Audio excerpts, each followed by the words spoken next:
Oke, selamat sore ya teman-teman.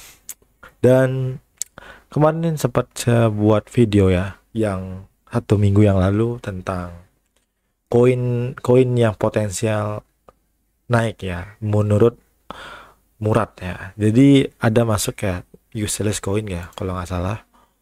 Dan useless coin ini saya masuk di middle cap ya, atau mid cap. Nah, ini saya sempat bilang ini ada potensi turun karena dia sudah di area resisten. Dan ternyata prediksi saya salah. Ya, ternyata dia breakout dan lanjut terus ya. Jadi ini sebenarnya koin potensi ya, bisa naik lagi ya. Dan bisa saja dia launching ke cek ya, central exchanger ya. Oke. Kita akan scaling koin micin di DEX screener ya. Untuk hari ini kita akan cek untuk koin-koin yang lagi trending ya, seperti MMLS, Nothing, dan sampai ranking 10 aja. Dan kita akan jelaskan dari segi market cap, kemudian middle cap ya, low cap ya. Ini kalau saya lihat nih ya, 1 juta US dollar ya, ini 761.000 US dollar, 55 juta US dollar ini termasuk low cap ya, low cap ya. Di koin-koin low cap ini ya, koin-koin yang potensi bisa naiknya kelipatan tinggi ya. Tapi balik lagi ya, di mana ada keuntungan besar pasti ada kerugian besar, dan di sini kalian jangan juga masuk sembarangan. Juga kalian penting juga harus riset ya, cek juga holdernya, liquidity provider atau liquidity pool, kemudian kalian cek juga market capnya ya, kemudian kalian cek juga dari segi chart juga ya, itu sangat penting. Itu juga kalian harus pelajari ya. Jadi untuk keputusan beli dan jual itu memang kalian sendiri ya, kalian memutuskan. Yang penting kalian juga harus paham unsur-unsur ini atau syarat-syarat yang saya jelaskan. Oke, untuk di sini saya udah masukkan semua dari koin tadi itu ya, dari ranking 1 sampai 10, mulai dari PMLS ya. Dari sini kita lihat holder 6.867 ya. Di sini rata-rata koin yang dipegang adalah 20 atau 26 ribuan US dollar. Ya, rata-rata sini megangnya 2%. Dan terakhir di sini kita lihat yang paling atas adalah liquidity pool, itu 6%. Nah, liquidity dengan liquidity pool apa bedanya? Nah, ini sangat menarik nih teman-teman. Liquidity pool dan liquidity apa bedanya? Kok dia sedikit sedangkan liquidity itu banyak? Nah, di sini saya akan jelaskan ya. Dengar baik-baik. Pertama, liquidity yang di sebelah kanan ini. Apa fungsinya? Fungsi adalah di sini adalah di mana dana yang tersimpan untuk bisa dijual belikan ya. Jadi misalnya kita mau trading, ternyata ada dana segini nih yang di locking, maka kita bisa trading semasih dana ini sesuai dengan harga yang kita punya. Maksudnya kita mau jual 183.000 juga bisa ya, sesuai dengan liquidity ini. Tapi liquidity ini bisa bertambah dengan bisa berkurang juga ya teman-teman. Karena apa? Karena ini tergantung juga penambahan dari liquidity baru ya. Ya.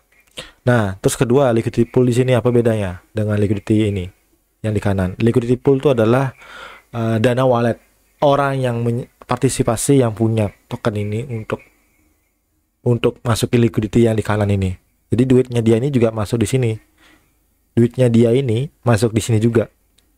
Liquidity pool ini. Lalu liquidity pool yang banyak ini total dari uang-uang kalian masuk ke sini juga. Ya. Nah, itu artinya liquidity. Dengan liquidity pool ya, ini lebih besar. Artinya ini potensi jangan masuk di koin seperti ini juga. Kenapa? Semasih liquidity poolnya besar sampai lebih dari 6%, ini duitnya banyak ini.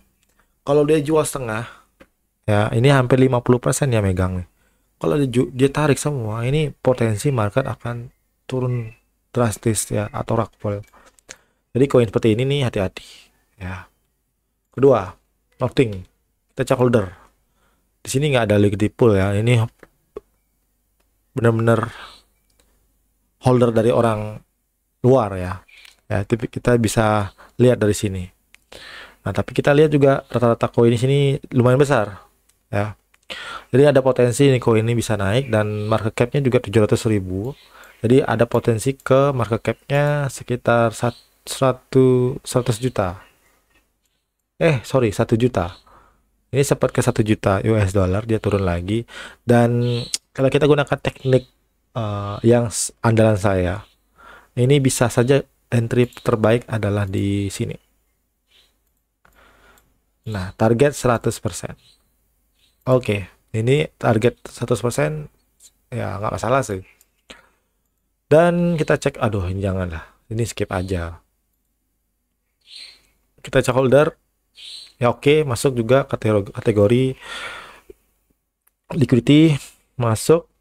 Oke, ini juga koin bagus, koin dong ini. Ya, tapi balik lagi ya, analisa ini hanya analisa saya, ini bisa saja salah. Balik lagi ya, ingat, ini Dior. Oke, ini potensi ke area dimension ya. Area dimension di mana ya teman-teman? Kok mana? Wait. Oke. Di sini ya teman-teman. Ini nih. Area sini. Target 100%.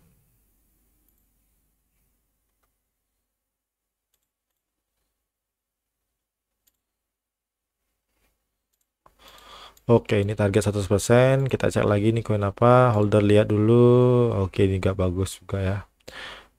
Oke. Ini sudah breakout.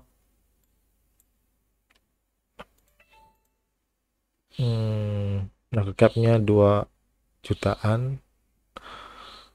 Kemudian liquidity-nya sedikit ya 10% dari ini ya, dari market cap.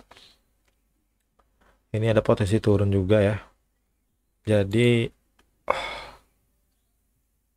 kita akan entry di ini banyak kali liquidity ya teman-teman. Ini liquidity juga banyak banget. Jadi ini potensi turun ya. Bisa di sini kita entry. Target 100% juga. Oke. Ada 3 CRL. Aduh, ini jangan dah. Ini nggak usah lah. Ini bahaya juga menurut saya nih. Oke, untuk lain holder ini besar banget liquidity poolnya. Ini skip aja ya teman-teman. Kita skip kah? Apakah kita skip? Kalau kita skip, ini koinnya sudah termasuk pegang gede ya untuk liquidity poolnya. Ya.